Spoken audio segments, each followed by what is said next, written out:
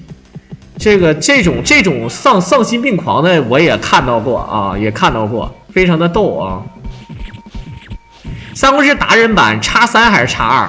现在应该都是X3版啊。三国志X3版目前我没有高手啊，我感觉他们打一命应该是没问题，但是我没看到这个有人玩啊，对吧？如果有人可以把录像给我，然后我直接做了就好了啊。速通肯定我最快，一关机什么都没有了，那太赖了啊。好，这里面咱们可以看到啊，张辽呢在这里呢还是疯狂的去刷级数。这里面呢我们看到了啊，就是气儿呢已经很满了。张辽呢在秒杀的过程当中呢，他的这个消耗气儿的数量呢并不是那么频，但是呢该要的时候吧，可能一下子就会用到很多。尤其是这个咱们说这个打 BOSS 吧，毕竟前面几关的 BOSS 比较少。第二关只有第一关一个 BOSS， 第二关两个 BOSS， 第三关三个 BOSS， 第四关两个 BOSS， 对吧？第四关那个 BOSS 还可以不用打。第五关呢是，对吧？往后呢就是这个4个 BOSS 啊，4个 BOSS 这样的啊，还有一个 BOSS 可以打2次，咱们就不多说。小狼，我是你的女粉，关注你久了，女大学生，你滚犊子啊！太欺负老神了啊！好，看看这里面黄石公都不要了吗？啊，小的时候我都管这个黄石公叫雪糕。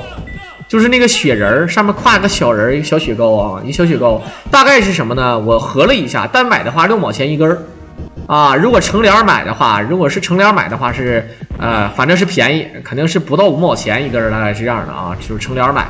然后呢，只有冬天敢买，因为没有冰箱。哎，我说出来你们可能不相信啊，我住东北，我从小出生在东北到现在，我家什么时候有的冰箱？是在我29岁的时候，我家才有冰箱。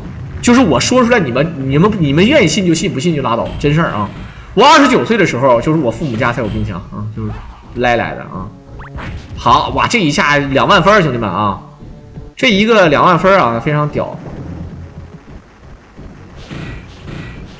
好，看看这个炸花，过瘾，一个5000。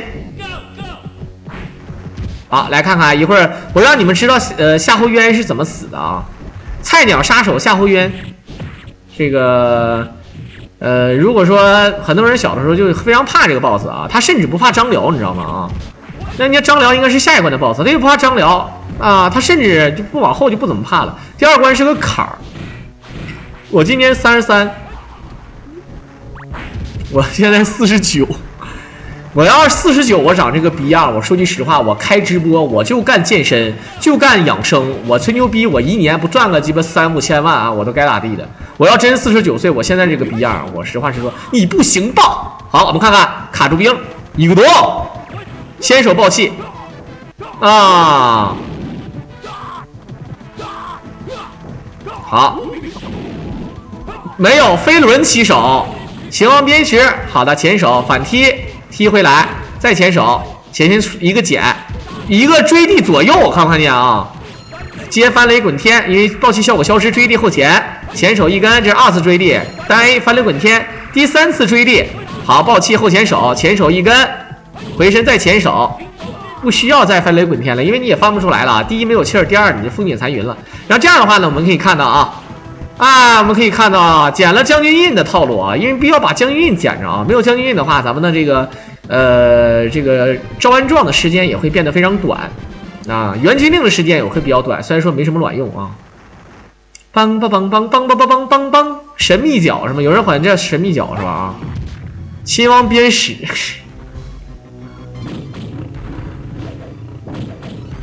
好，哎，你们没发现这个 BOSS 还有美甲呢？看没见？这 BOSS 是有美甲的啊，这非常逗，你看啊。好，8连。这 BOSS 那个做了一个美甲，但是 BOSS 只有7指啊，其实是69。好，这个老虎怎么说？用这个石头打吧，确实是快啊。我曾经也试过拿石头去砸 BOSS 啊，发现很多血，真的很多血，但是呢，没有到秒杀的地步啊，但是就是很多血啊，相当爽。小狼67属鸡的，你控制控制。其实我说句实话啊，很多人看我33，近距离见着我，他都觉得我没到30岁的，对吧？他感觉就是说那个小老弟儿，你几岁了啊？你多大了呀？我说我33了。他说你滚犊子吧你啊！你好像傻逼似的。我说咋的了姐？他说就你这个逼样，你说你33啊？我说那我应该多少啊？他说你这56了，不是我这是开玩笑的，我杜撰的，但是大概是跟我这么说的啊，就是意思就是你可能不到30，你见着面都是你肯定没我大老弟，对吧？一见着我看着我这个逼样跟我说你肯定没我大，我说对吧？我说你80几年的，他说我91的，我说你控制控制吧你啊，对吧？我说你控制控制啊，别给我衣服扯坏了啊。好，看看一顿神撞，说40我都信，我是87年的啊，我是87的啊。好，我还以为我狼6岁呢，这他妈8岁啊！好，回身走盘山路，这里面呢，我们看看啊，因为这个打秒杀，我们这里面呢，如果走这个路线啊，很多人管这个路啊就是比如说像绿蓝管这个路叫正路。反正怎么说呢？那这样的话跟孟获就没有什么关系了，对吧？本身你也进那个密室了，对吧？进那个王屏了，所以说呢，跟孟获没关系。咱这个秒13，你可清楚了啊？没有孟获的秒13，那对吧？那有哪2个幸运儿？哪2个幸运儿啊？哪2个幸运儿？对吧？反正我看封面肯定是有一个叫许旭的人啊，有个叫许旭的人是被秒了。我不知道大家伙能不能理解我说的啊？噔噔噔，讲道理，看起来小狼确实就20出头的样子。我20岁的时候吧，看起来像16岁；我16岁的时候呢，看起来像18岁。16岁的时候太瘦了，瘦的浑身满脸褶子啊，那时候瘦的跟狗似的啊，所以说叫小狼啊。就是这样的啊，我这个事儿还是最狠的是啥呢？最赖的是什么事儿呢？就是我那个时候说话的声音，就是我可以说男的声音，也可以说女人的声音。很多人说小狼你学女人声音是不是很像？我告诉你，我学女人的声音不是像，是就是女人的声音，就是知道吧啊？所以说现在不行了啊，现在的话就必须点夹着点嗓子啊，还是能听出点端倪。但我16、17岁的时候，我操，真的。我都跟你说有反应了，都能啊！我不太清楚你懂不懂我说这个意思，就是啊。当当当当，好，这个密室啊，我们一进来啊，你看，但凡选马超和诸葛亮的，直奔那个第3个那个喷火龙那儿啊，就是瓦龙啊，就跑到那儿，直接就咔咔就抢，对吧？但其实就是谁捡最后一下算谁的啊，这玩意儿谁捡最后一下算谁的啊？学一下，我学不了啊！我学完的话，你们直播间里只能打出一句话，就是滚啊！这是恶心死我了之类的，对不对？那时候唱女人唱的歌啊，就是人家就是我们那时候是歌厅，你知道吧？就歌厅是什么呢？就一个小屋，一个小暗屋，做好隔音了。然后呢，由于是一个屋，对吧？咱这个也不大。啊，消费是怎么回事呢？大家伙主要是来这里喝酒聚会，但是对吧？对吧？然后呢，你唱一首，他唱一首，老板呢就是你不能让你连唱，除非没有人点，你唱一首，他唱一首，他唱一首。一般比较和谐的就是你唱完了这边哎鼓鼓掌，然后一碰见认识的，哎你们认识啊，还能喝一杯。但是呢，经常有那种打架的隐患。我头上看着我头上那道疤了吗？啊，就是当年被一个啤酒瓶子削的，括弧被2个啤酒瓶削的啊，2道疤。然后呢，咱就不说这个事儿了。我想说的最主要的一件事就是，就那个时候吧，我就寻唱个女的人唱的歌吧，我就唱。然后那个桌就一直在往这瞅，他说这精神病，你这一堆男的也没女的，怎么能唱出女人的声音来呢？啊，服了啊！这是真事儿啊。好，只需要一个爆气就可以单秒掉的 BOSS。这个 BOSS 啊，是史上最嘚儿 BOSS 啊，就是。任何人都得欺负他一下啊，就感觉就连那个黄忠都能秒他啊，欺负他啊，逼赖赖的啊。你好骚啊！好的，我们看看一堆，哎，卖血了，又开始没气儿了啊，没气儿了，看不见？啊，你不踏死吗？你不牛逼吗？打气儿啊，啊，那不打呢，对不对？好了，噔噔噔噔噔噔噔噔噔噔噔噔噔噔，这手里拿着大苍蝇拍的这个兵到底干啥的？真是。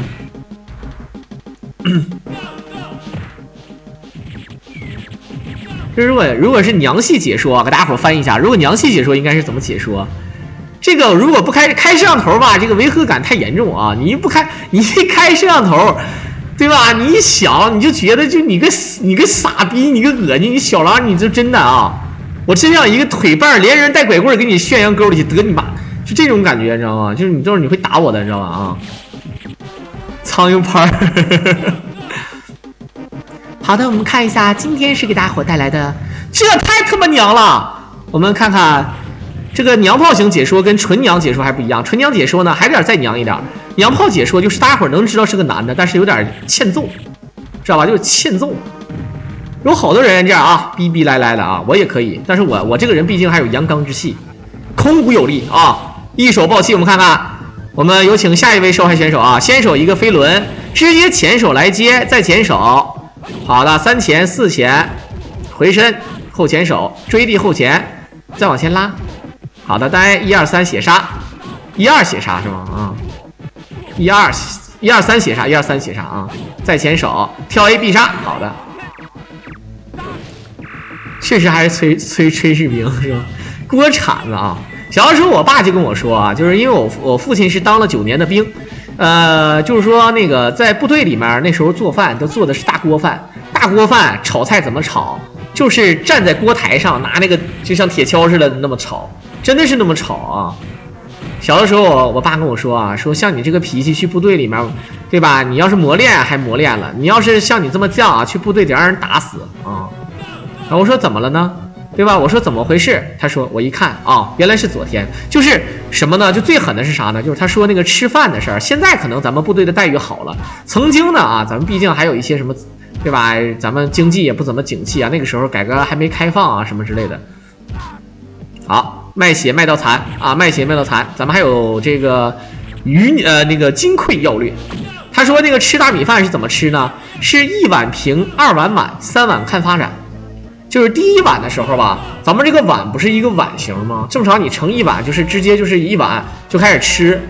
但是呢，很多人说，那我要是吃不着怎么办？第1碗的时候呢，应该盛的冒尖儿啊，直接是冒尖儿，这叫满啊。但是呢，你可能你还没吃完呢，你再盛第2碗的时候发现没有饭了。所以说第1碗的时候呢，盛少点，盛平碗，对吧？先吃。第2碗呢，整满登登的啊，第2碗是满的。你要在第3碗的话，那就看发展了啊，大概就是这个情况啊。单瞄吕蒙有难度，如果你要说别人有难度也就算了，但是张辽啊，别人就算了，张辽这个难度呢，就恰恰就相反。这个设计啊，就是张辽就曾经张辽是以800勇士啊，直接单挑10万孙权这个梗啊，让这个很多网民啊都已经玩烂了。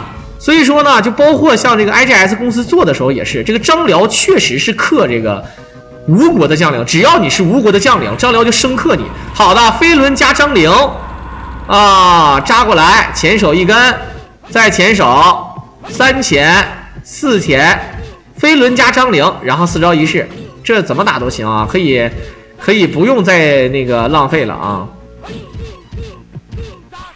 好，再来。翻雷滚天，还是缺气儿，看得出来还是缺气儿啊！这个缺气儿这个事儿真的是很难受啊！这也要剪呐！这个史记残页应该可以放到那个烽火台里烧了，或者拿无名火给烧了，反正是没啥用啊！张辽战力能排三国前3吗？那排的三国前10都排不上他，好吧啊！但是要论统兵能力。啊，大家伙听明白啊？将领统兵，而不是对吧？帅统兵，那张辽排前3啊，是有可能的啊，是有可能的。他镇守这个合肥的时候，这个家给张辽整的啊，不是给张辽，给这个孙权搞的。孙权怎么说？孙权也算是这个一代英主，这家让张辽打的脑瓜嗡嗡的啊，被张辽欺负的逼逼赖赖，就是。但是你要说单挑，那真事儿啊，那单挑的话，那个在演义当中也好，在正史当中咱也不讲单挑了啊。但是你要说那个统帅能力的话，张辽毕竟呢，他第一啊，他也不算是什么超级这个啊这种有政治成分的大将啊。大家伙知道什么叫政治成分的大将吗？啊，你知道的就好啊，就是你必须得有政治成分啊。大家伙都得对吧？不光是你能指挥你的部队，别人的部队你也能指挥得动啊。你这个就不一样了。你像能有统帅能力的人就很多了啊。你像你比如说很多人说那你说那个诸葛亮对吧？诸葛亮虽然说是很多人都说是丞相，后来他带兵打仗。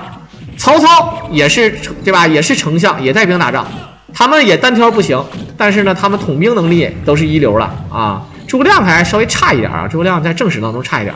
演义咱就不说了啊，演义呢，由于实在是这个后备不足，由于这个蜀道难啊，这个从这个西蜀运粮不太好，汉中这边呢，这个还被牵制。所以说诸葛亮呢，这个由于自己的国力不足啊，能打成这个对吧？能跟曹真、司马懿打成这个样子，也算是不错了啊，也算是五五开了啊。好，又开始卖血，梆。张辽没啥成名事迹，我操！张辽还没有成名事迹，那谁有成名事迹啊？你看这个 IGS 做游戏，你这里面对吧？你这里面唯一一个属于魏国的将领，你可以选的啊，就现在这个版本当中，唯一一个魏国将领可以选的，你开玩笑呢，就只有张辽一个啊，对吧？你包括许褚啊，包括什么夏侯啊，包括那个陆逊啊，都是未完成人物，想选呢也不让你选，对吧？也就有点是备选人物啊，都没做出来的啊。张辽严格来讲是要比甘宁还要牛逼的啊！很多人说张辽跟甘宁是齐名的，我不这么认为啊，对吧？这个甘宁嘛，由于他死的有点憋屈啊，他被那个沙摩柯啊，可能很多人不知道沙摩柯是干什么的啊，你被沙摩柯搞死了啊！你这操！你这咋说呢？你就是这甘宁这死的有点东西啊。好，张合也是牛逼啊！张合当然也有事迹了，只不过张合作为一个后期英雄，我说过无数次啊，就是这诸葛亮恨得牙根痒痒的这个几个将领啊，排名第一的就是郝昭、王双这两个人，尤其是郝昭啊，排名第二的就是张合了啊。就为什么这个郝昭呢官职不大，只是镇守这个陈仓要塞，就把诸葛亮气成这个逼样，这是有原因的，是因为这个郝昭原本给人一种就是东西就是无名之辈啊，结果呢诸葛亮派魏延攻打，派谁攻打，自己亲自督战攻打，怎么打也打不下来，怎么也整不了，这个是无敌，这个人守城是无敌的，对吧？你像那什么曹仁什么守城都跟他比不了，好吧啊。那郝昭就精神病这种人防御力几乎为 max 啊，就满防御力的啊，根本搞不了啊。所以说呢，诸葛亮气的直上火，对吧？气的直上火。诸葛亮北伐最牛逼的一次机会就是孟达起事，在《三国演义》里面写的很清楚啊。孟达呢原本是跟刘备混的啊，刘备呢也是这个对孟达呢也是把这个非常重要的位置交给他啊。后来呢，孟达呢，这个由于他有一点点私心，所以说这个孟达啊，他就这个没去救关羽。没去救关羽呢，他知道自己货比较大，他选择投降这个曹丕了啊。曹丕呢非常看重他啊，曹丕确实也是很爱惜他的才华。这个其实啊，虽然说这个人品啊可能不咋地啊，但是他是有这个孟达这个人是有才的啊。但是这个孟达呢，他这个曹丕呢很器重他。曹丕死了之后呢，他儿子了曹睿上台了之后呢，就一朝天子啊，一朝天子一朝臣，这个他就不吃香了啊。他不吃香之后呢，所以说呢，再加上啊，他卷入了政治漩涡当中，他害怕，所以说呢，他跟诸葛亮，他跟这个李严啊，他就说了这个事儿，他就说这个你看我能不能搞一手？好了，这个貂蝉呢不是秒杀啊？貂蝉呢是正常打。所以说呢，这个孟达呢，当时啊就要投降这个也不能叫投降这个诸葛亮，意思什么呢？虽然说我当初有过啊，但是呢，这个以功补过，对吧？以功补过，我要是如果能拿下天下，这个咱说实在话啊，本身我就是咱们这边人，我当时迫于无奈，我出于恐惧啊，先帝已经死了，咱现在你对吧？诸葛亮做主，希望呢对吧能给个机会，对吧？这个事儿能理解啊，能理解。诸葛亮很高兴，诸葛亮从来不怎么喝酒啊，那天都要张罗喝酒，结果呢一发现这个司马懿出来了啊，司马懿复出了之后，这个当时这个诸葛亮心都凉了啊。这个心都凉了，就好比什么呢？就好比啊，就想当年是这么回事啊。我记得想当年很清楚啊，就是如果说大家伙能理解，就这么个意思，大家伙就明白了。就想当年呢，这个一个叫做河池 VR 的人这个他打不过呢一个叫做这个叶枫的人啊，确实当时打不过啊，当时打不过。然后呢，那个时候呢，不像现在这帮人吧，都有收入啊。咱这个河池确实这个也算是千万富翁啊，应该说是有个几千万有点吹牛逼，1-2千万我估计应该是有了啊，有这个身家啊，有这个身家呢。然后呢，当时穷啊，当时有个什么比赛，线下比赛邀请去了之后呢，你想冠军，假设冠军是5000或者是1万，然后呢亚军对吧？比如说冠军是5000，亚军2000，季军1000，往后没有，白玩。对吧？那你这个点去啊，这个当时呢，这个深圳啊，还是广州有一场比赛啊，有一场比赛。这个比赛呢，当时呢，这个就问这个主办方说，这个叶枫去不去？这个主办方说叶枫不去。那不去的话呢，那对吧？他就稳呐，对吧？啊，然后呢，结果后来好像是叶枫去了啊，好像是这么回事啊。这我不知道大伙能不能理解我说的。我不知道大伙能不能理解我说的啊，这个结果就好像是去了，这一下心就凉了，知道吧？就好比诸葛亮当时这种感觉似的啊。后来呢，这个好像在网上对战，无论怎么打啊，好像那阵叶枫好像是经常输河池啊，经常输河池。现在不知道了啊，我都好久没来了啊，这都是2021年了，我也不知道他还打不打了。这个97好像现在想让他们两个打，我估计没有个几十万投资。打不起来啊，就是估计是心里有疙瘩了啊，应该是啊。好，直接一手飞轮接必杀，一个升级前手，这有一个反弹，好的，前撞，追地后前，他还能撞的话，我们看看啊，再前手，前撞，好的，如果有3撞的话，还有个9节杖，好，看看，追地后前，前手一根，翻雷滚天。这样的话，连9节杖都撞出来了啊！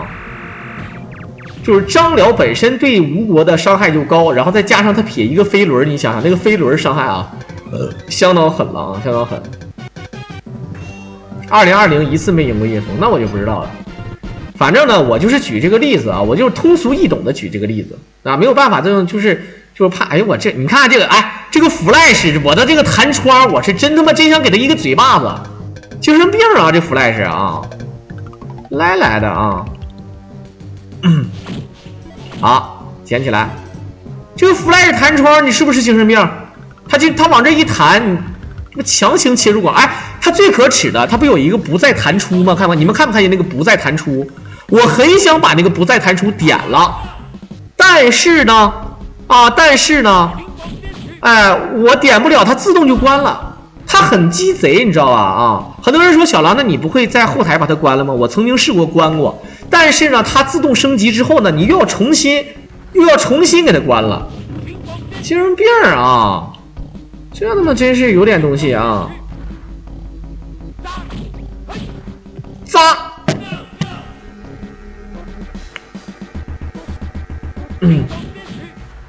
怎么屏蔽？你可以百度搜一下啊，它那个叫什么 FF 推荐。那个就是 Flash 推荐啊，这种就是他为了圈钱也是无敌了，为了圈钱啊也是真的啊，就是他这种很讨厌。现在弹窗这种东西真太讨厌了啊！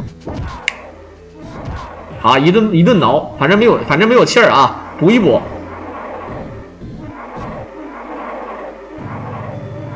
我操，这你能不能别吼了？挠，哎对，哎你挠我妈外面还有大腿。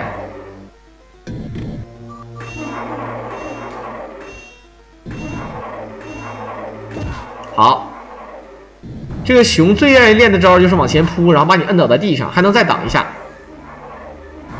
一会儿呢，咱们有一个杀魔科啊，所以说我们是要搞一手的啊。好，打死了，这没招了啊。秦王飞顶，好，往底下走出不去，哈哈哈。这个绿蓝非常可爱啊，绿蓝非常可爱。好，看看接下来走啊。所以说他离成功最近的一次，结果呢，这个司马懿啊，这个人啊，司马懿是非常非常牛逼的，就是他不仅这个人能力强，能忍，而且呢会演技啊。他也是在蜀汉影视学院毕业的啊，那种感觉，演技还好。再加上呢，这个司马懿啊，这个老谋深算。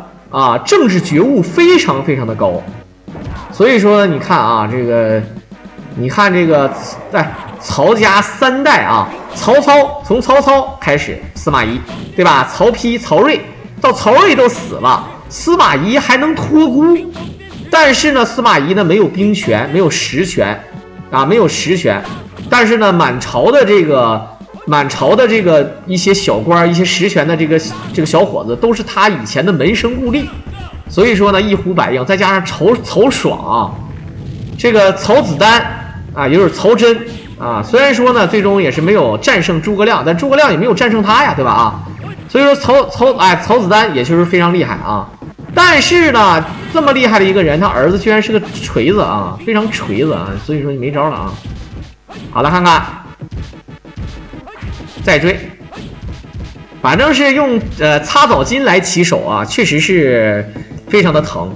那没办法啊，擦澡巾来接，基本上像这种1管血以内的 BOSS 啊，都是非常爽。因为本身像这个他就是怕冰嘛啊，就是大概这个情况啊。好，那前还要被挨打一下，卖血。好的，就连绿蓝也要卖血的吗？我们看看这个。是何苦呢？因为啊，我是这个想法，兄弟们啊，我是这个想法，就是因为一会儿呢，咱们要打，你要打这个吕布的话，那我感觉也有打气儿的地方啊，对吧？你也有打气儿的地方啊，是不是？主播这历史是吹牛逼还是真实的？历史都是吹牛逼啊！我告诉你，历史都是吹牛逼，对吧？你甭管是教科书上教你的，还是看故事的，但是呢，我这么一说，你这么一听，对吧？以史为镜，对吧？就是这个意思啊。好，我看出来了，因为他打气儿速度慢，兄弟们啊，我看出来了啊，他不是说他不想长气儿，是因为他打气儿速度慢，没办法。你看。打气儿就卖了这么多血，他还打气儿慢，那然后呢？如果要是为了贪那点气儿，然后还打不出，万一打不出这个吕布，当然他不可能是出现万一，反正总体来讲呢，气儿还是不够。这么打，你看啊，还是不够的啊。好的，先手一个爆气，一个多，不是要飞轮吗？我们看看吕布啊，他要卡这个气儿，我们看看一个炸花接风点残余升级。又控制升级，兄弟们，这个路子啊，实战当中是不可能完成的。又控制升级，又控制炸花接这个风景残云，看不看见？好，再追前手，再看追力后前，前手一根啊！你看绿蓝在直播说的很清楚啊，他在咱们直播间里面打弹幕说，在幻境里面打气儿分就不对了，因为一定要控制咱们的这个升级的，对吧？你看他一手反射位扔炸花，打出来的1点，接上爆气的风卷残云，然后呢打完之后马上一个升级弹起来再接招。因为这个地图是咱们不能放大宝的，不能放中宝和大宝的，只能放小宝。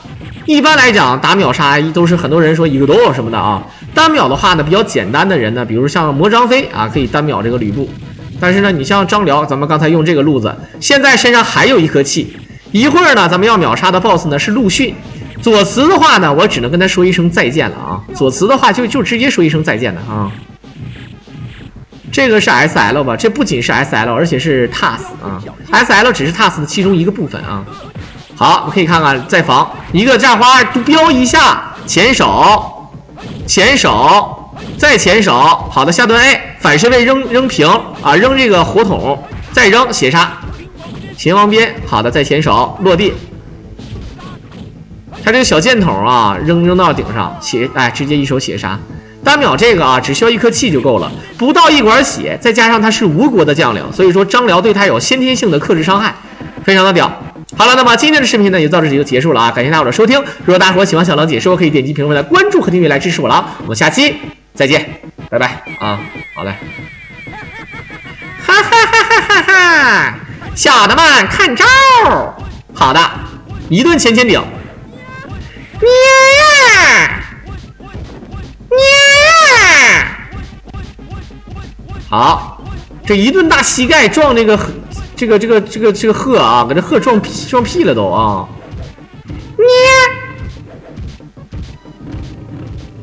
好，看看一顿顶。好，感谢我们瑶光哥一手办卡啊！你们白嫖都有点过分了啊！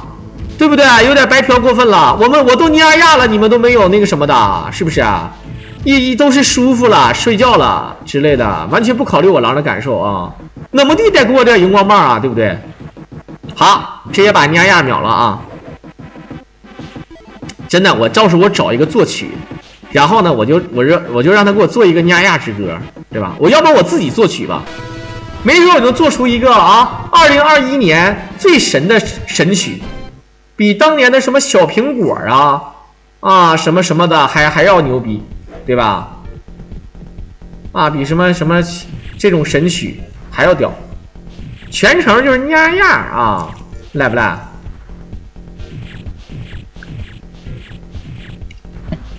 学左慈圈一波礼物，我就没见着有什么礼物啊，连荧光棒都不给，有点微抠啊。哈哈哈哈。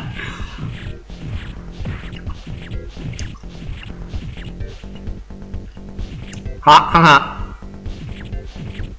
感谢我们的顾你无忧赠送一手办卡啊，嬉皮笑脸啊。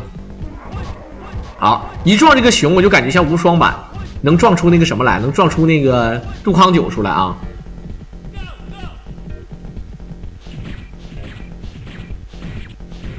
好，连续的单 A。荧光棒进直播间就点了，也是啊，也是。我的意思是，你们能不能在那个，对吧？你看之前，你看咱们那个朱哥是不是送了一手那个宝箱？我估计肯定是有那个小礼物的，对吧？啊，该说不说的，对不对？好，在这里又开始疯狂的攒气了。这一关的 BOSS 啊，我们看看，咱们重新捋一下，你们看没看见啊？第一关的 BOSS 秒了，第二关呢秒了一个 BOSS 啊，马秒不掉，咱们就不多说。第三关呢，咱们的 BOSS 呢是全秒的。第四关呢，貂蝉没有秒掉，也就是说现在有2个 BOSS 没秒了吧？啊，第5关呢，刚才咱们是沙摩柯、陆逊还有吕布都秒了，然后还有左慈没有秒掉，也就是说现在3个没有秒掉，啊，已经是3个没有秒掉了，啊，当然这3个秒确实也秒不掉啊，这个咱就不多说了啊。然后呢，接下来呢，咱们还有一手招安状，啊，有一手招安状。接下来的受害者呢，咱们是有这么多人啊，比如说一个叫许褚，一个叫黄盖，一个叫岳吉，一个叫魏延，一个叫司马懿，一个叫曹操。那么这几个到底是哪几个幸运儿呢？啊，反正有7个秒不掉，你们也懂的啊，一共是7个秒不掉的。现在有3个秒不掉，对吧？是有3个秒不掉。然后呢，这一关是吧？啊，不对啊，不应该这么算，因为咱们没有孟获啊。咱们没有孟获，对，孟获这2次秒杀没有了，对吧？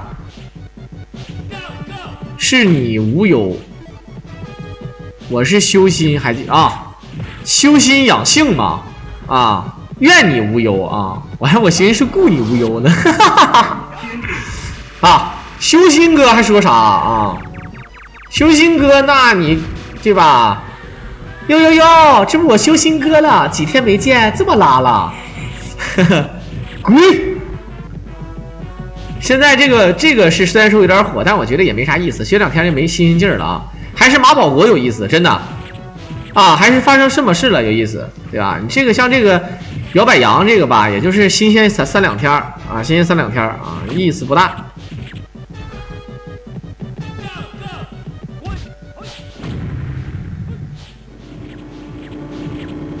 好，看看一顿 A 啊，转身。当当啷，当当啷。啊，那不是那个修仙，可是啊，是我就没记错啊，没记错。还有2个幸存者，幸存者联盟，因为咱这是走正路啊，没有2个那个孟获啊，所以说这意思。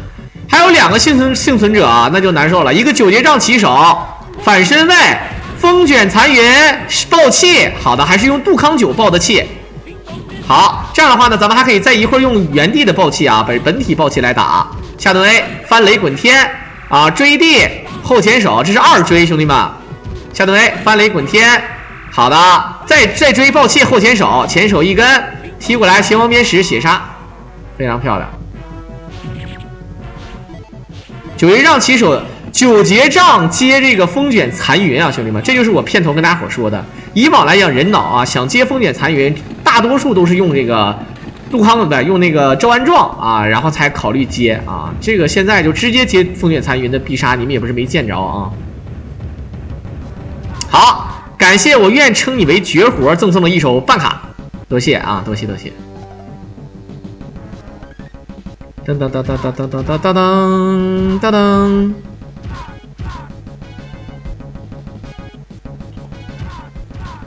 哎呀妈，一顿歘歘的啊！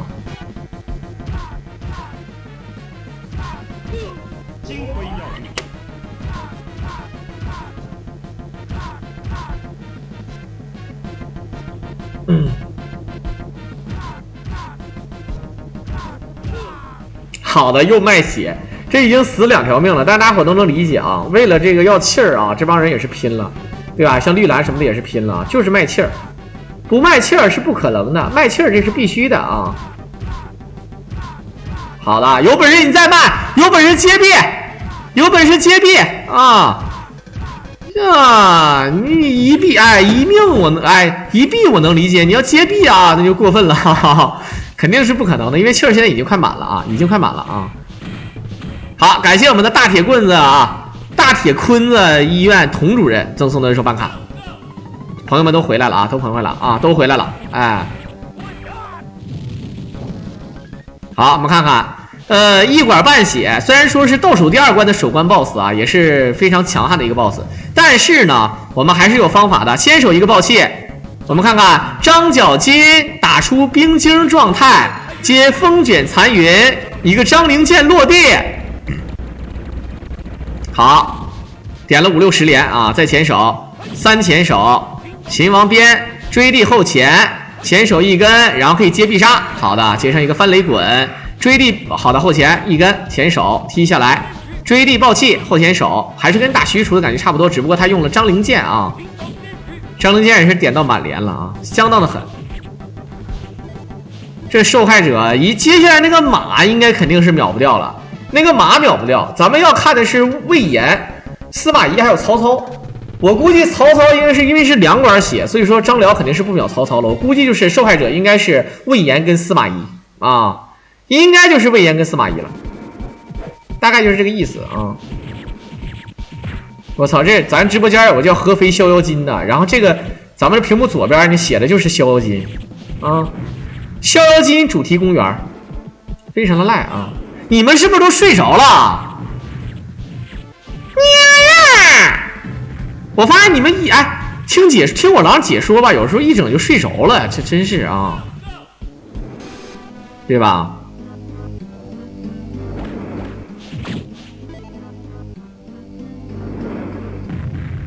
好的，张子金打不到就可以重新打嘛，直到能打掉为止啊，对不对啊？这一天天的啊，有的时候我不抛出点话题，你们就不说话。我告诉你，现在直播间里面我明确告诉你啊，一会儿在9点多钟、9点半左右就有一个，对吧？有一个女粉丝要进来，你们活跃一下，好吧啊？其实现在呢，就本身就有一个女粉丝，只不过跟我说改名了，到现在我都没有发现啊，我真是个锤子，我感觉我肯定是要挨收拾了啊。说我改名之后，你能知道哪个是我吗？我真的是蒙圈了，脑瓜子直接就大了啊！不是康宝，康宝是说啥呢啊？我是女粉，呵呵。康宝一来，你们比我还疯狂呢啊！来的啊！听我解说贼催眠。其实吧，这是好事儿啊。我如果兼职的时候，对吧，就做一个催眠讲堂，那睡不着觉的小伙伴雷是哇，直接跃马盘核，好的，那跟胃炎也没关系啦，啊，跟胃炎也没关系啦，是不是了？一个雷道啊，一个雷道，我们接下来就要见证有张灵剑这个事儿啊。那他曹操要惨啊，张辽要砍，张辽直播砍曹操。我们看一下，那这样的话，张灵剑啊，这有2把张灵剑，我如果没有记错的话啊，这个地图呢有任顿书、张灵剑啊等等啊，还有鱼鳞一。虽然说呢，咱们主要是要张灵剑啊，你细想啊，一个公鸡他要下蛋，对吧？张灵剑不是他的活儿，他要干，对吧？雷道有胃炎吗？啊，对，雷道是直接走到胃炎的那个逃跑路线的那个地方是吗？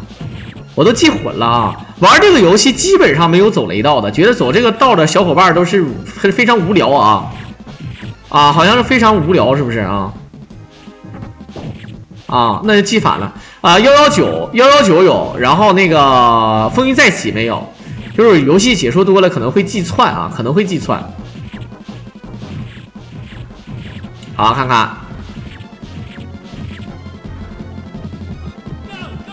哇，这个刀车小的时候觉得非常硬，对吧？这个刀车感觉非常屌啊！好，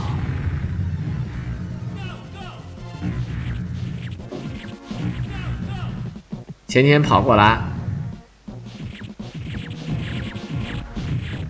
现在已经是20多级以上了 ，A 几下就能死啊 ，A 几下就能死。好，那是我记得那我没记错，我不知道现在是大家伙错了还是我。刚才有很多人说是我错了，我印象当中好像就是可以跳嘛。然后呢，你们又说风云可以，然后这个不可以。现在又有很多人反过来了，说风云可以，这个不可以。我都懵了啊，对吧？我都懵了啊。这一丝血走雷道，咱们带 SL 的啊，所以说无所谓啊。你带 SL 的 TAS， 别说一丝血，你就是半丝血也无所谓的呀，对不对？好 ，Go Go Go，Hurry up！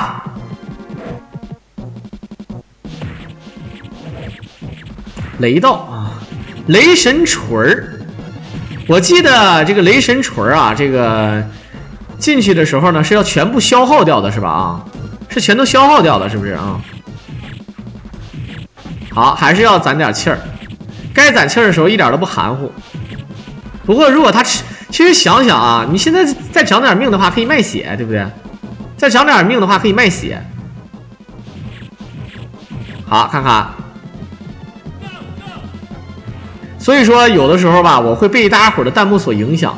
这个尽管呢，我的第一印象，所以说啊，大家伙只要记住一件事啊，这个人吧，有的时候吧，记忆力会出现偏差。就哪怕他是一个专业的解说啊，他也有可能会出现偏差。有的时候第一印象可能是对的啊，有的时候第一印象可能是对的，但是啊，别人大家伙这么一说，我就动摇了，是吧？这个就很难受。好，来张灵剑啊，张灵剑捡了吗？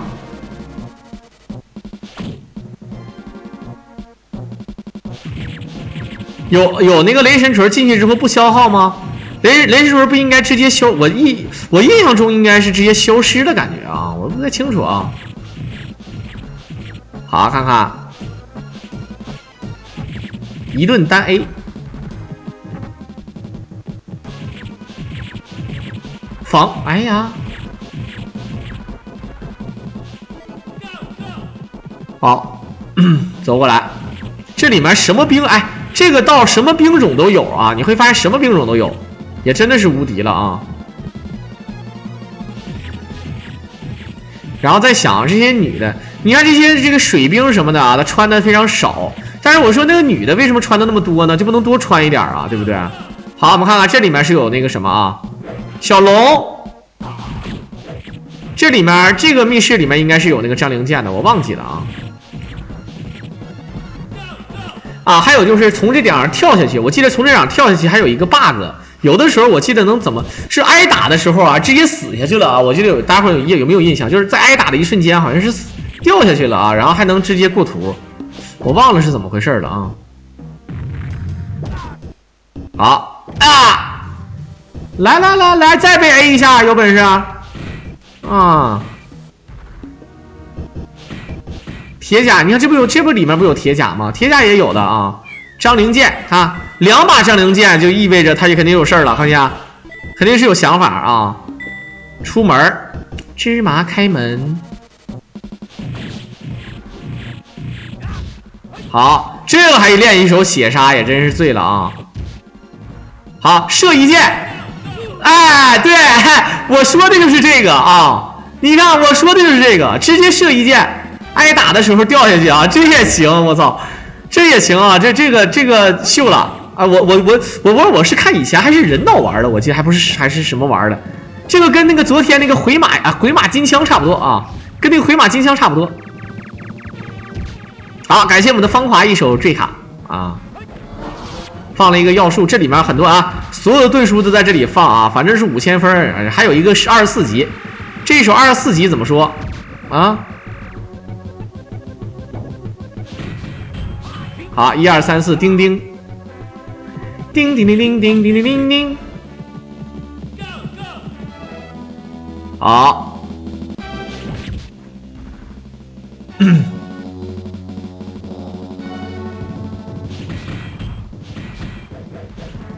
接下来看看司马懿这2个受害者，你看，我就第一印象是没错的啊，是没有威严的，可以跳过的。